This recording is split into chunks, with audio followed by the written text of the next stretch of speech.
Praise the Lord. ദൈവനാമത്തിന് മഹത്വം ഉണ്ടാകട്ടെ. തിരുവചനം നമ്മൾ പഠിക്കുമ്പോൾ അപ്പോസ്തല പ്രവൃത്തി 20-ാം അധ്യായം അതിൻ്റെ 18 മുതൽ ഉള്ള വേദഭാഗങ്ങൾ പഠിക്കുകയാണെങ്കിൽ, അപ്പോസ്തലനായിരിക്കുന്ന പൗലോസ് എഫെസോസിലെ സഭയിലെ മൂപ്പന്മാരോട് പിലാത്തോസിൽ വെച്ച് നടത്തിയ ഒരു വിടവാങ്ങൽ പ്രസംഗമാണ്. അത് വളരെ ഹൃദയസ്പർശിയായിരിക്കുന്ന ഒരു പ്രസംഗമായിരുന്നു. നമുക്കെല്ലാം മാതൃകയാക്കാൻ പറ്റുന്ന ഒരു വ്യക്തിത്വമാണല്ലോ അപ്പോസ്തലനായിരിക്കുന്ന പൗലോസ്. തൻ്റെ ശുശ്രൂഷയും തൻ്റെ ജീവിതവും കർത്താവിന് വേണ്ടി സഹിച്ച പകപ്പാടുകൾ, നിരവധി ക്ലേശങ്ങൾ തൻ്റെ ജീവിതത്തിൽ കടന്നു വന്നപ്പോഴും കർത്താവിന് പ്രയോജനമുള്ളവനായി തീരുവാനും അനുഗ്രഹിക്കപ്പെട്ട ശുശ്രൂഷ അന്ത്യം വരെയും നിർവഹിക്കുവാനിടയായി തീർന്നുവെന്ന് വിശുദ്ധ വേദപുസ്തകം പഠിക്കുമ്പോൾ നമുക്ക് കാണുവാൻ സാധിക്കുന്നുണ്ട്. 20-ാം അധ്യായം വളരെ അനുഗ്രഹിക്കപ്പെട്ട ഒരു അധ്യായമാണ്.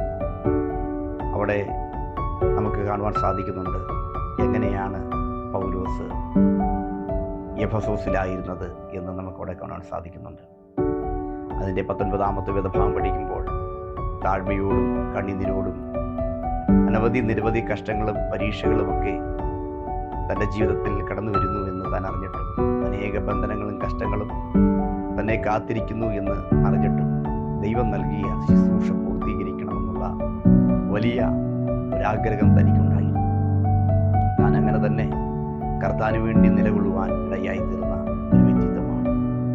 തൻ്റെ ജീവിതത്തിൽ നിരവധി ക്ലേശങ്ങൾ കടന്നു വന്നപ്പോഴും കർത്താവിൻ്റെ വചനത്തിൻ്റെ ആ വെളിപ്പാട് തനിക്ക് ലഭിച്ച് മറ്റുള്ളവർക്ക് വേണ്ടി പ്രയോജനപ്പെടുവാൻ കാരണമായി തീർന്ന ഒരു വ്യക്തിത്വമായിരുന്നു.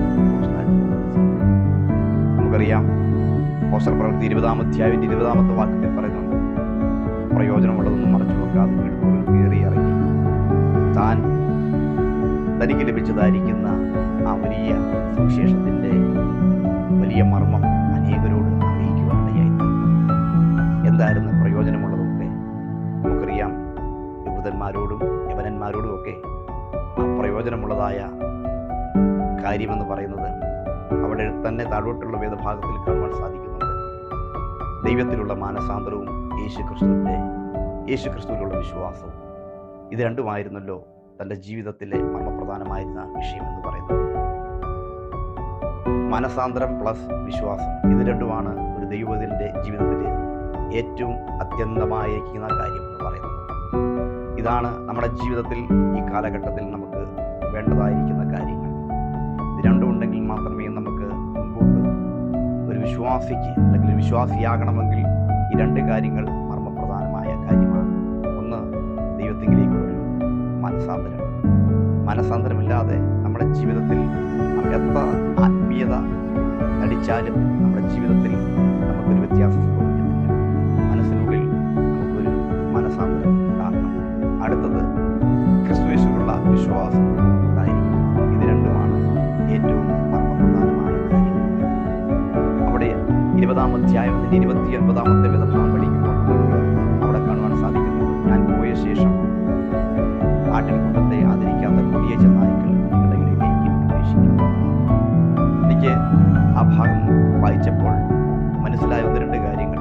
പൗലോസേ, എന്തുകൊണ്ട് അങ്ങുള്ളപ്പോൾ ഈ കൊടിയ ചെന്നായ്ക്കൾ സഭയ്ക്കകത്ത് കിടന്നില്ല? അതിനകത്ത് 2 കാര്യങ്ങൾ. 19-ാമത്തെ വാക്യം, വളരെ താഴ്മയോടും വിനയത്തോടും കണ്ണുനീരോടും കർത്താവിനെ സേവിച്ചു.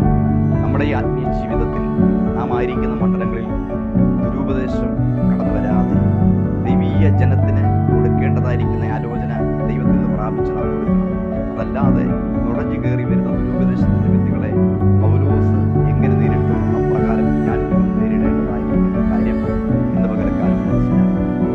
ദൈവജനത്തെ തെറ്റിച്ച് കളയുന്ന, ദൈവജനത്തെ വിശ്വാസത്തിൽ നിന്ന് പുറകോട്ട് മാറ്റുന്ന, ദൈവജനത്തെ വിശ്വാസത്തിൽ നിന്ന് തകർത്ത് കളയുന്ന ഉപദേശങ്ങൾ, വിപരീത ഉപദേശങ്ങൾ ഇന്ന് സഭയ്ക്കകത്ത് കടന്നുകൂടിക്കൊണ്ടിരിക്കുകയാണ്. അതിൻ്റെ നടുവിൽ നാം ദൈവസഭയിൽ നിന്ന് പ്രാപിച്ച് നാം ദൈവത്തിൽ നിന്നായിരിക്കുന്ന വചനം നാം പഠിച്ച് ദൈവജനത്തിന് വേണ്ടി കൊടുക്കേണ്ട കാലമായിരിക്കുന്ന ഒരു സാഹചര്യമാണ്. അതിനകത്ത് പറഞ്ഞിരിക്കുന്ന 2 കാര്യങ്ങൾ. ഒന്ന്, താഴ്മയോടെ കണ്ണുനീരോടുകൂടി ദൈവത്തിൽ നിന്ന് പ്രാപിക്കുവാനായിട്ട്. അപ്പോൾ ഈ കാലങ്ങളിൽ നമ്മുടെ ദൈവസഭയ്ക്കകത്ത് വേണ്ടതായിരിക്കുന്ന 2 കാര്യങ്ങൾ. ഒന്ന്, താഴ്മയുണ്ടായിരിക്കണം. അടുത്തത് കണ്ണുനീരുണ്ടായിരിക്കണം. എങ്കിൽ മാത്രമേ ദൈവസഭയെ പണിതെടുക്കത്തുള്ളൂ. ഈ കാലങ്ങളിൽ അതിനുവേണ്ടി നമുക്കൊന്ന് ഒരുങ്ങാം. കർത്താവ് നമ്മെ സഹായിക്കുമാറാകട്ടെ.